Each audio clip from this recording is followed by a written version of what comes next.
바울은 지금 세를 내고 얻은 로마 변두리의 싸구려 헛간에 2년째 연금당에 있습니다. 그 싸구려 헛간으로 바울을 찾아오는 사람들의 발길이 끊어지지 않았고 바울은 찾아오는 사람들을 모두 영접했습니다. 바울은 그들에게 하나님의 나라를 전파하며 예수 그리스도의 복음을 가르쳤습니다. 바울은 이렇게 사도행전의 막이 내리는 마지막 순간까지, 아니 이 땅에서 그의 생명이 다하는 순간까지 그가 사도행전 20장 24절을 통해 천명했던 것처럼 주님의 마르튀스와 히페르테스의 사명을 완수하기 위해 자신의 생명은 조금도 아끼지 않았습니다. 사도행전의 마지막 장 마지막 구절인 본문 31절은 다음과 같이 사도행전의 막을 내리고 있습니다. 하나님의 나라를 전파하며 주 예수 그리스도에 관한 모든 것을 담대하게 거침없이 가르치더라. 사도행전을 기록한 누가가 사도행전의 마지막 구절을 기록하면서 특별히 강조한 두 개의 단어가 있습니다. 첫 번째 단어는 담대하게입니다. 누가가 사도행전의 마지막 구절에서 왜 담대함을 강조했는지, 다시 말해 귀로 들은 하나님의 말씀을 삶으로도 듣기 위해서는 왜 담대한 믿음의 용기가 필요한지에 대해서는 지난 시간에 상세하게 살펴보았습니다. 누가가 사도행전의 마지막 구절에서 강조한 두 번째이자 마지막 단어는 부사 거침없이입니다. 총 28장으로 구성되어 있는 사도행전은 바울이 복음을 거침없이 가르쳤다는 것을 강조하는 것으로 대단원의 막을 내리고 있습니다. 우리말 거침없이라고 번역된 헬라어 부사 아콜리토스는 거침없이, 방해 없이 혹은 자유로이라는 뜻입니다. 이 단어의 강조점 역시 두 가지입니다. 먼저는 마지막 순간까지 주님의 마르튀스와 히페르테스로 일관한 바울의 자세를 강조하고 있습니다. 이때 바울은 인생 말년의 노년에 평생 그를 괴롭혔던 지병에 시달리고 있었습니다. 더욱이 황제에게 상소한 미결수 신분으로 2년 동안 로마 변두리의 싸구려 헛간에 연금당에 있던 바울의 한쪽 손목에는 그를 지키는 로마 군인의 손목과 연결된 쇠사슬이 묶여 있었습니다. 그와 같은 바울의 상황은 끊임없이 찾아오는 사람들을 영접하면서 그들에게 하나님의 나라를 전파하고 복음을 가르치기에는 전혀 적합한 상황이 아니었습니다. 바울의 상황은 인생 말년의 인간이 당할 수 있는 최악의 상황이었습니다. 그러나 시편 119편 165절 말씀처럼 그 어떤 악조건도 바울에게 장애물일 수는 없었습니다.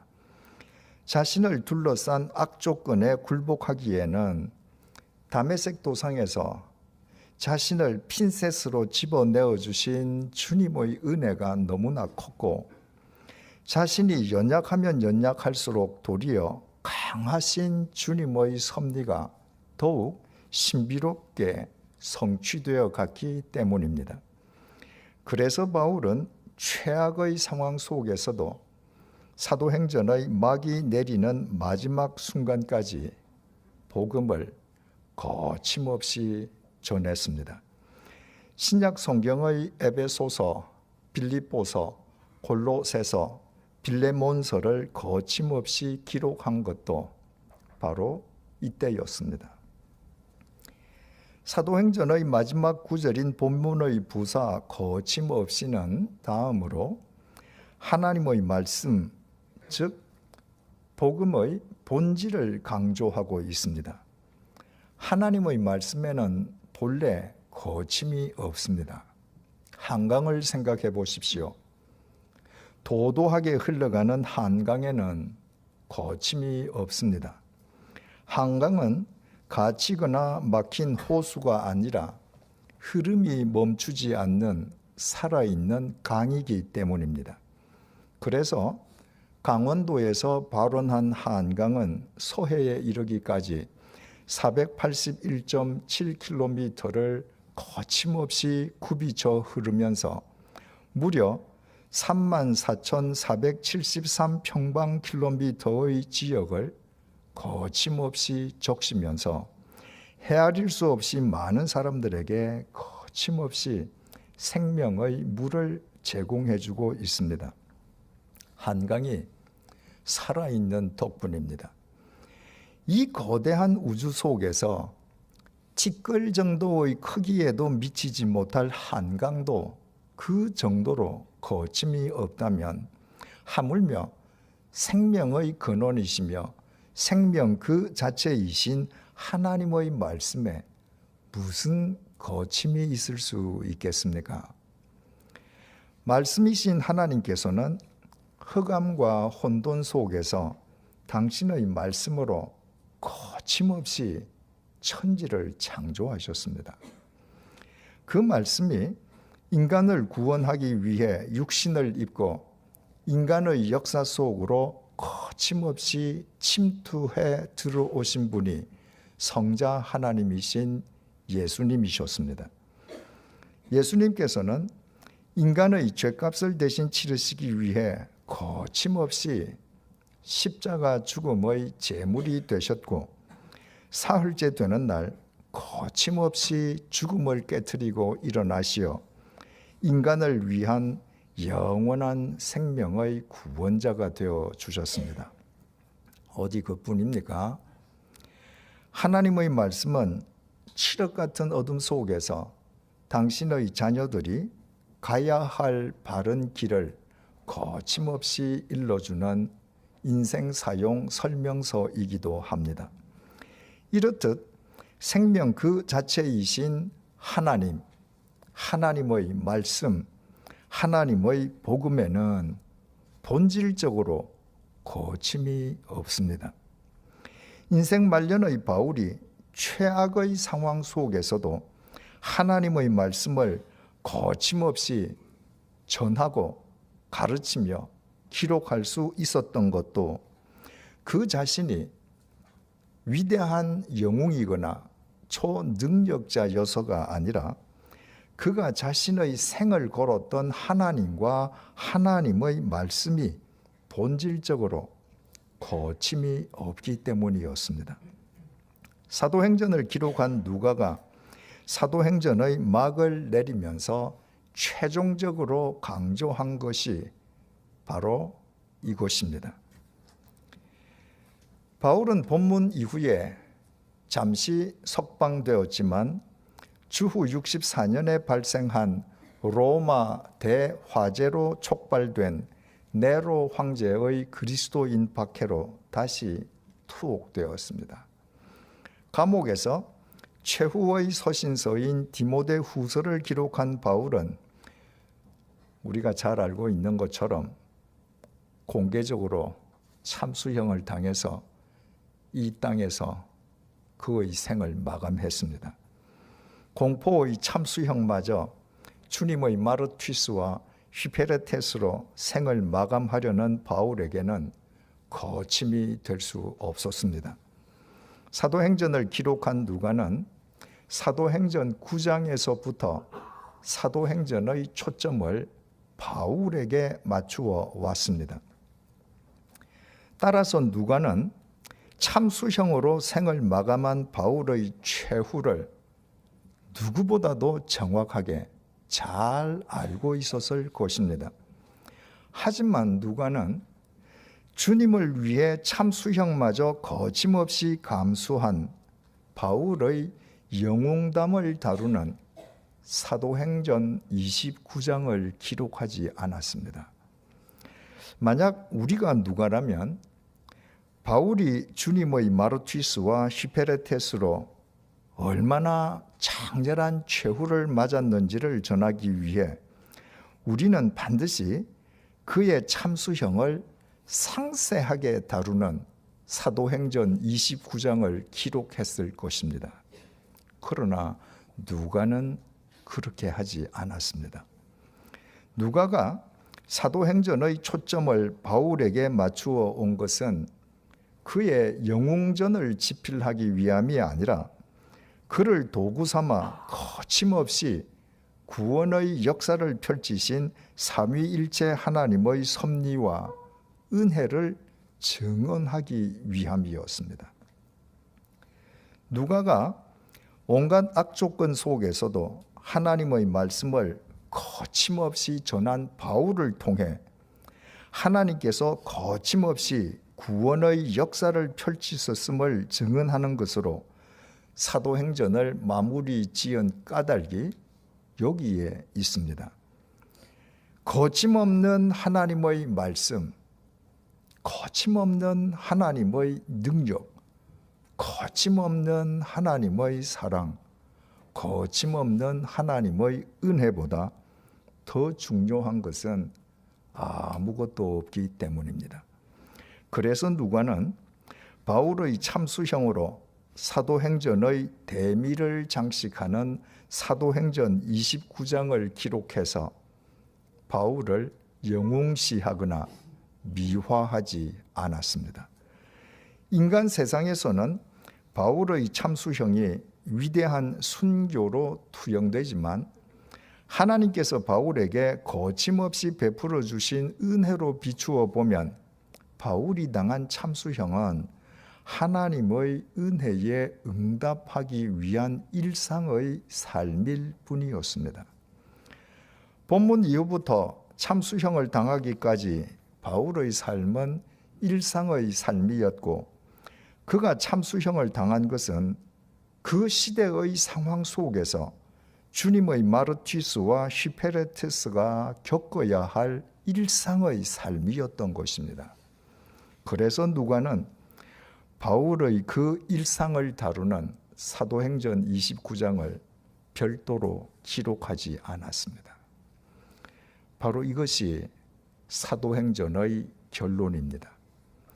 하나님께서 예수 그리스도 안에서 우리에게 거침없이 베풀어 주신 구원의 은혜를 깨닫고 믿는다면 이제부터 우리는 문자가 아니라 우리 각자의 사도행전 29장을 우리 일상의 삶으로 엮어가야 한다는 결론입니다.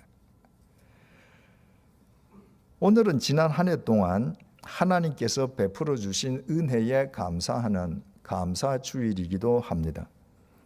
그리스도인의 감사는 상대적인 조건에 기인하지 않습니다.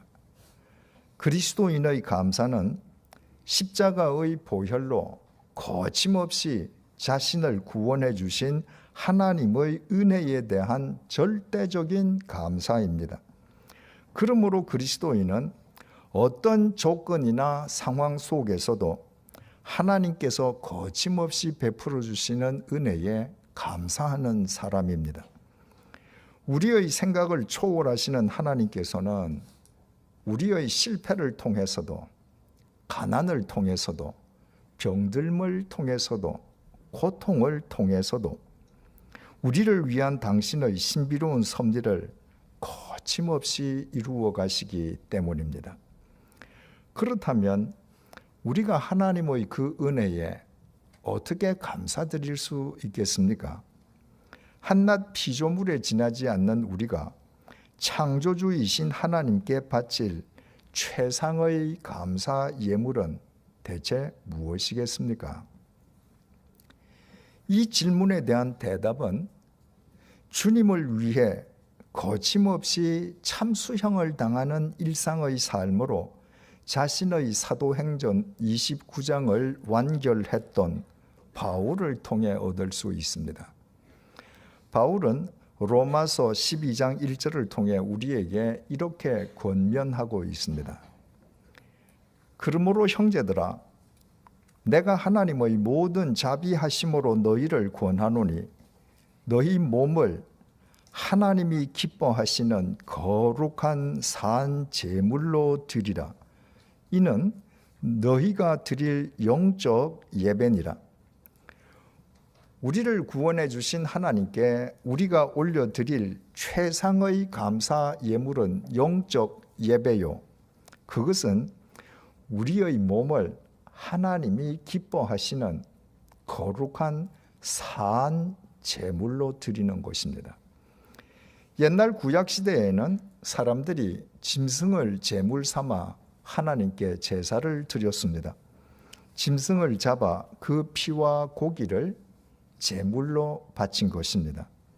그러나 짐승을 제물로 바치긴 했지만 정작 제단에 바쳐진 제물은 이미 생명이 끊어진 죽은 짐승의 피와 살로 그 제물은 더 이상 산 제물일 수 없었습니다.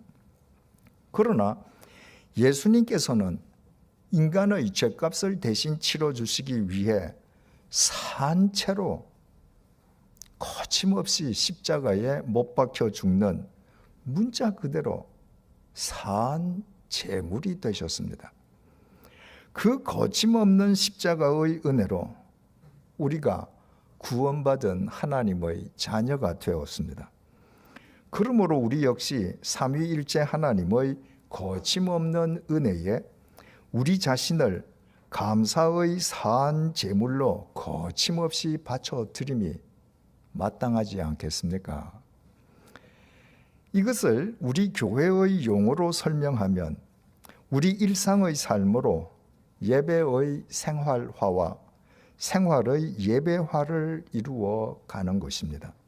그리고 사도행전의 마지막 장 마지막 구절인 오늘의 본문에 기인한 사도행전의 결론을 빌어 표현하면 우리 일상의 삶으로 우리 각자의 사도행전 29장을 거침없이 엮어가는 것입니다.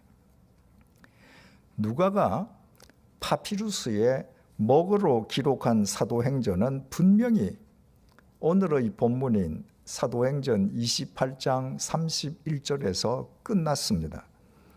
그러나 그것은 모든 것의 종결을 뜻하는 닫힌 끝남이 아니라 앞에서 살펴본 것처럼 새로운 시작을 향한 열린 끝남입니다.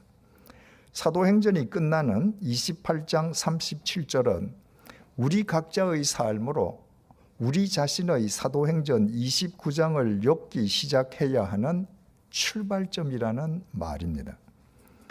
지병에 시달리던 인생 말년의 바울이 주님을 위해 참수형마저 거침없이 감수하는 자신의 사도행전 29장을 일상의 삶으로 엮었다면 주님을 위해 우리 일상의 삶으로 우리 각자의 사도행전 29장을 엮어가려는 우리 앞에 대체 무엇인들 거침이 될 수 있겠습니까?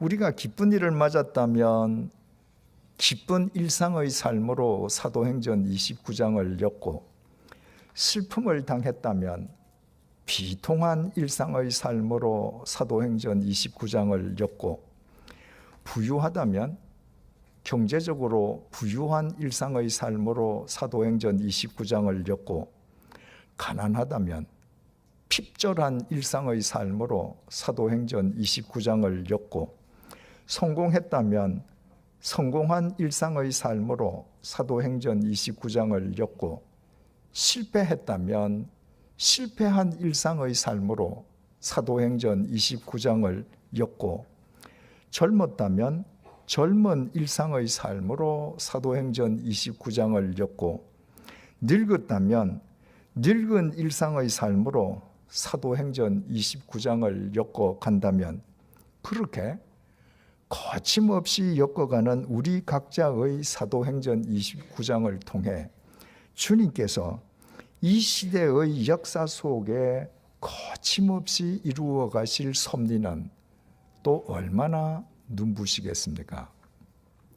이것이 13년 4개월에 걸친 사도행전의 여정을 끝내는 마지막 주일인 동시에 감사 주일인 오늘 주님께서 우리에게 거침없이 내려주시는 은혜의 메시지입니다. 오늘은 감사하게도 제가 100주년 기념교회를 떠나는 날이기도 합니다. 2000년 전에 예루살렘에 시므온이라는 사람이 살았습니다. 그는 이 땅에 강림하실 메시아를 눈으로 보기 전에는 죽지 않을 것이라는 성령님의 지시를 받은 사람이었습니다. 그로 인해 시므온은 일평생 날마다 누가 메시아인지 알아보아야 한다는 영적 부담감 속에서 살아야 했습니다. 그런 영적 부담감 속에서는 매일의 삶이 긴장의 연속이었을 것입니다. 어느 날 그가 성전에 갔다가 마침 정결 예식을 행하기 위해 어머니 마리아의 품에 안겨 성전으로 들어오는 아기 예수를 보았습니다.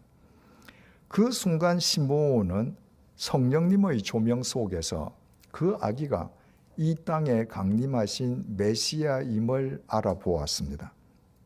이제 평안하게 눈을 감을 수 있게 된 것입니다. 그때 시므온은 아기 예수님을 자기 가슴에 안고 주제여 이제는 말씀하신 대로 종을 평안히 놓아주시는도다 하고 하나님께 감사의 기도를 드렸습니다.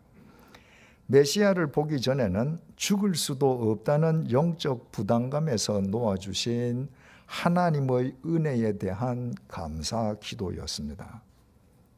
오늘 제 심정이 2000년 전 시므온의 심정과 똑같습니다. 한국 교회의 보수와 진보가 한데 어우러져 결성된 100주년 기념재단에 의해 창립된 100주년 기념교회는 처음부터 지역교회가 아니라 한국 교회를 위한 묘지기와 길닦기의 사명을 부여받은 교회입니다.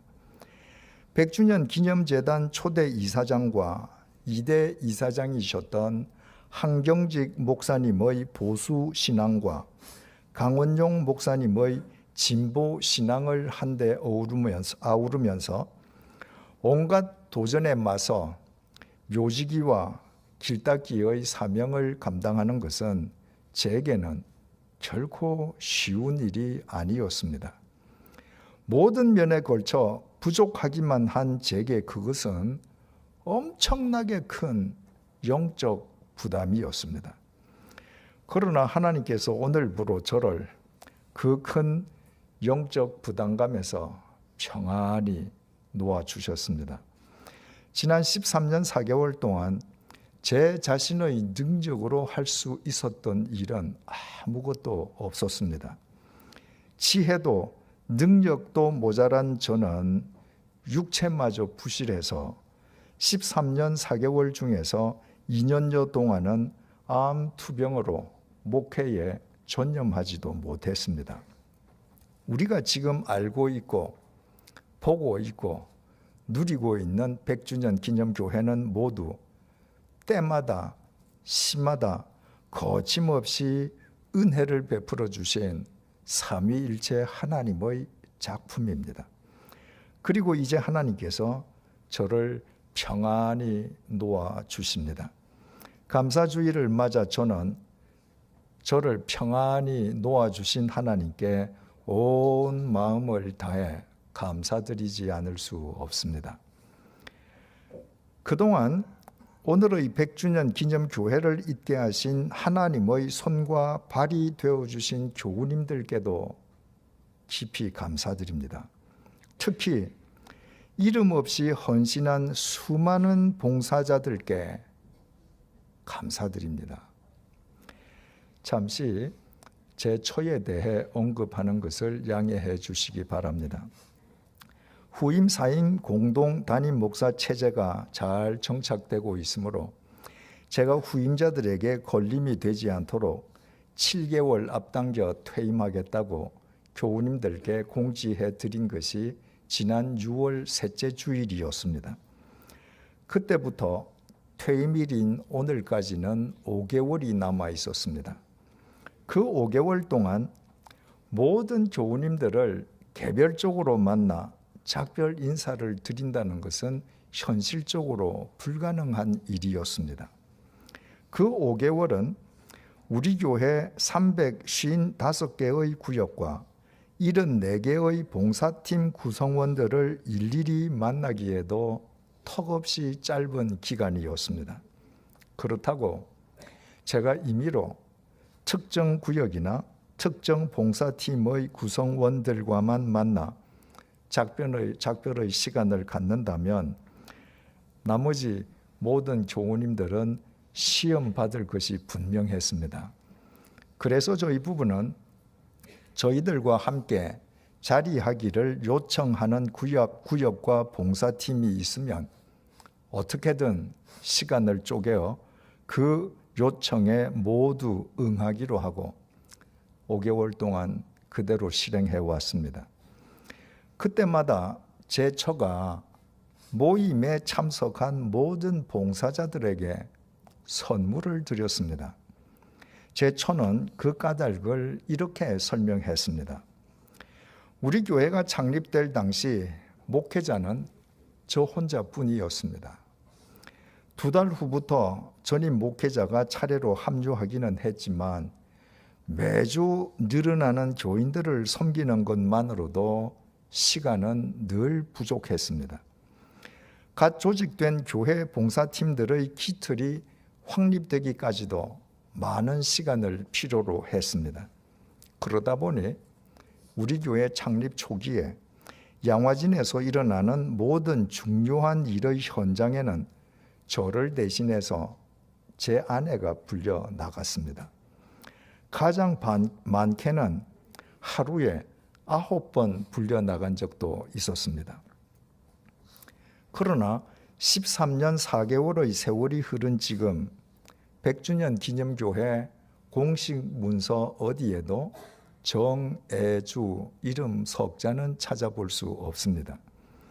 그래서 아내는 교회 곳곳에서 이름도 없이 교회를 위해 헌신하는 수많은 봉사자들의 귀한 마음을 누구보다 잘 안다고 했습니다. 그 귀한 마음에 감사를 표하기 위해 초청해준 모든 봉사자들에게 선물을 드리는 것이라고 했습니다. 100주년 기념교회의 공식 문서에 이름이 기록되지도 않은 수많은 봉사자들이 없었더라면 오늘날과 같은 모습의 100주년 기념교회는 결코 존재하지 못할 것입니다. 교회를 교회되게 하는 것은 이름 없는 봉사자들과 보이지 않는 밑가지들의 헌신입니다. 13년 4개월 동안 수고하신 이름 없는 봉사자들과 보이지 않는 밑가지 모든 분들께 고개 숙여 진심으로 감사를 드립니다.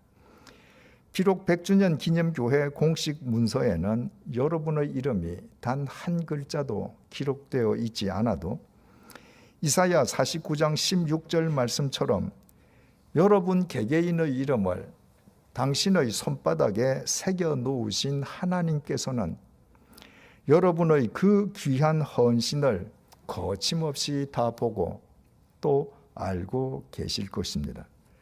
그리고 여러분 개개인이 하나님 앞에 서는 날 당신이 약속하신 상급으로 여러분을 영원히 영화롭게 해 주실 것입니다. 사람들은 우리 각자의 이름을 몰라도 우리 각자의 이름을 개별적으로 알고 계시고 또 우리 각자를 개별적으로 보고 계시는 하나님의 은혜가 얼마나 감사한지 형언조차 하기 어렵습니다. 많은 교우님들이 오늘 100주년 기념교회를 퇴임하는 제가 내일부터 어떤 삶을 살 것인지 궁금해하고 계십니다. 13년 4개월 전에 제가 살던 집 옆에 100주년 기념교회가 세워지지 않았더라면, 세워졌더라도 저와 무관한 교회였더라면 저는 당시 이미 20년째 살고 있었고 또 아이들이 태어나서 자라난 양화진에서 계속 살면서 양화진에서 제 생을 마쳤을 것입니다. 그러나 뜻하지 않게 제가 양화진에 세워진 100주년 기념교회의 담임 목사가 된 이상 퇴임 후 제 여생을 양화진에서 지낼 수는 없게 되었습니다. 퇴임 후에도 제가 양화진을 떠나지 않는다면 제 후임자에게 걸림돌이 될 것이 뻔하기 때문입니다. 그래서 교회 창립 직후부터 저희 부부는 퇴임 후 여생을 시골에서 지내기로 하고 한반도 어느 곳이든 평당 10만 원짜리 땅이 나오는 곳을 생애 마지막 정착지로 삼기로 했습니다. 평당 10만 원이라고 특정한 것은 그 정도 가격이라야 저희 부부의 형편에 맞기 때문이었습니다. 하지만 아무리 시골이라 해도 집을 지을 수 있는 마을 속의 땅으로 평당 10만 원짜리 땅은 부동산 투기가 판을 치는 한반도에서는 찾기 어려울 것이라고 여겼습니다. 반드시 하나님께서 택정해 주셔야만 가능할 수 있는 일이었습니다. 저희 부부는 지방에 연고가 있는 몇 분에게 평당 10만 원짜리 땅이 있으면 소개해달라고 부탁했습니다. 수년이 지나도 평당 10만 원짜리 땅을 만날 수는 없었습니다. 전라도와 경상도에서 땅이 나왔다고 한 적이 있었지만 정작 매입하려고 하자 가격이 치솟았습니다. 그런 땅은 하나님께서 저희 부부를 위해 택정해 놓으신 곳일 수 없었습니다. 2013년에 제가 암 수술을 받고 투병할 때였습니다. 우리 교회에 출석하다가 경상남도 거창으로 이사한 교우님이 제 아내에게 연락했습니다. 거창군 웅양면 산 중턱 마을에 평당 10만 원짜리 땅이 나왔다는 것입니다. 그 땅의 주인은 서울 사람이 땅을 매입하려는 것을 알고서도 땅값을 올리지 않았습니다. 바로 그 땅이 하나님께서 저희 부부를 위해 택정해 놓으신 곳이었습니다. 저희 부부는 돈을 모으지 않으므로 아이들이 그 땅을 매입해 주었습니다. 그리고 작년부터 대출을 받아 집을 짓기 시작했지만 지방 건설 업체를 잘못 만나 공사가 중단되고 공사비를 떼이는 곤욕을 치르며 겨우 완공되어 이사까지 모두 마쳤습니다. 처음에는 15평짜리 컨테이너 2개를 붙인 집을 지으려고 했는데 건축가인 한 교우님이 재능 기부로 설계를 해주셔서 애초 계획과는 비교할 수 없을 정도로 멋진 집이 되었습니다. 이제 사부 예배가 끝나는 대로 저는 그 시골집으로 낙향할 예정입니다. 저희 부부는 내일부터 하나님께서 저희 부부를 위해 택정해 주신 그 마을에서 저희 부부의 사도행전 29장을 일상의 삶으로 새롭게 시작할 것입니다.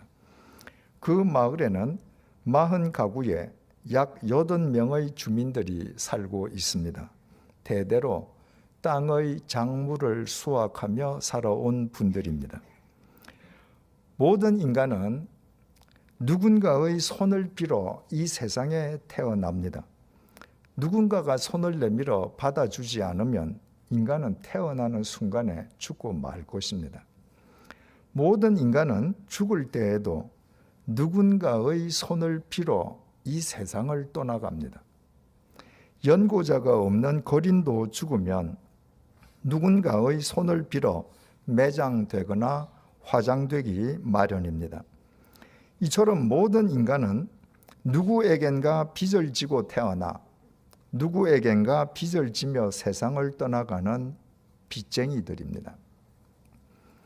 그러므로 인간은 살아있는 동안 누구에겐가 그 사랑의 빚을 갚는 채무자의 삶을 살아야 합니다.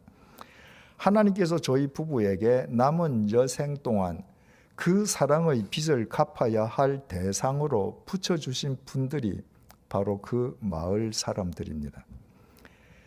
근래 우연히 제 눈길이 아내의 손등에서 멈추었습니다.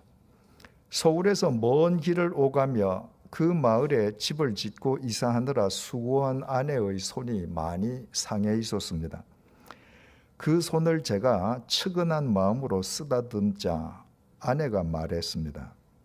손과 발이 움직일 수 있을 때 더 많이 사용하고 가야지. 아내의 그 말에 제 마음이 찡했습니다. 하나님께서 우리에게 손과 발을 주신 것은 예쁘게 가다듬기만 하라심이 아니라 흙이나 재로 사그라들기 전에 누군가를 위해 더 많이 사용하게 하시기 위함입니다. 이제 저희 부부는 주님의 마르티스와 히페레테스로 손과 발이 움직일 수 있는 동안 더 많이 사용하며 그 마을 사람들 속에서 그 마을 사람들과 함께 저희 부부의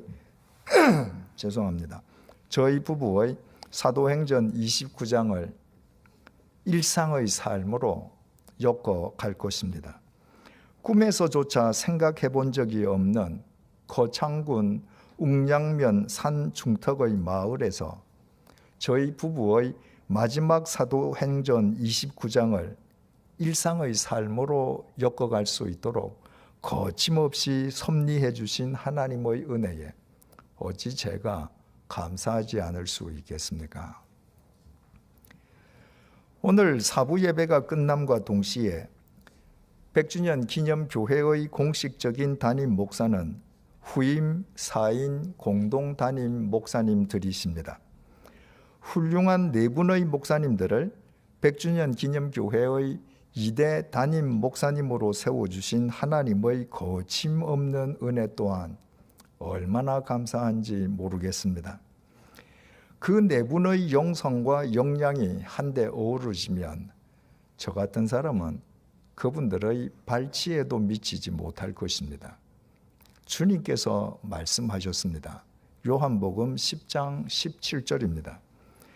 내가 내 목숨을 버리는 것은 그것을 내가 다시 얻기 위함이니 이로 말미암아 아버지께서 나를 사랑하시느니라.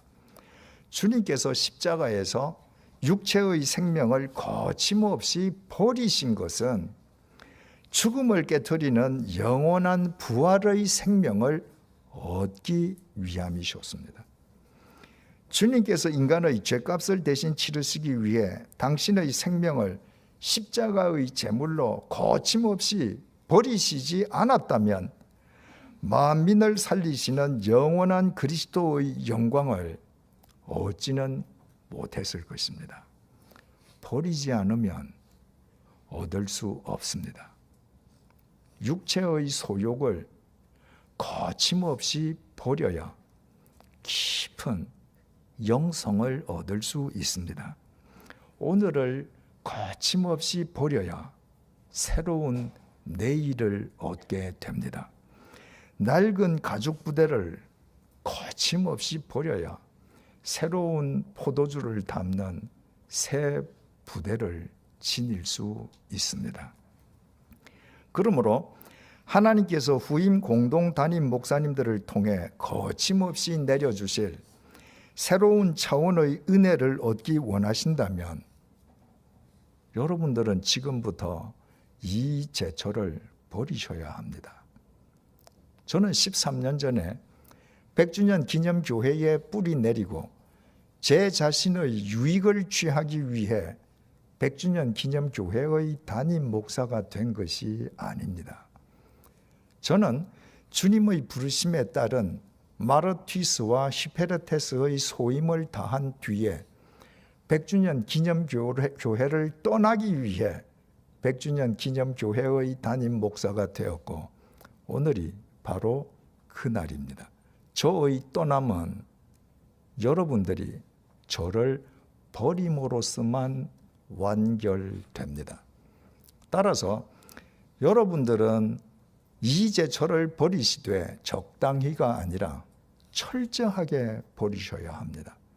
이제 저를 크게 버리시면 크게 버릴수록 하나님께서 후임 공동 담임 목사님들을 통해 거침없이 내려주실 새로운 차원의 은혜를 더 크게 누릴 수 있습니다. 하나님의 그 거침없는 은혜 속에서 온 교우님들과 후임 공동 담임 목사님들 그리고 온 교역자들이 한 마음으로 주님의 슈페르테스와 마르티스가 되어 100주년 기념교회의 사도행전 29장을 일상의 삶으로 엮어가십시오. 그 사도행전 29장을 통해 하나님께서 이 시대의 미래를 지구 반대편의 미래까지 날마다 당신의 마음과 정성을 다하여 새롭게 심어주실 것임은 생각하는 것만으로도 가슴이 벅차오르지 않습니까? 사랑하는 교우 여러분, 사랑합니다. 감사합니다. 참 행복했습니다. 주님의 이름으로 축복합니다.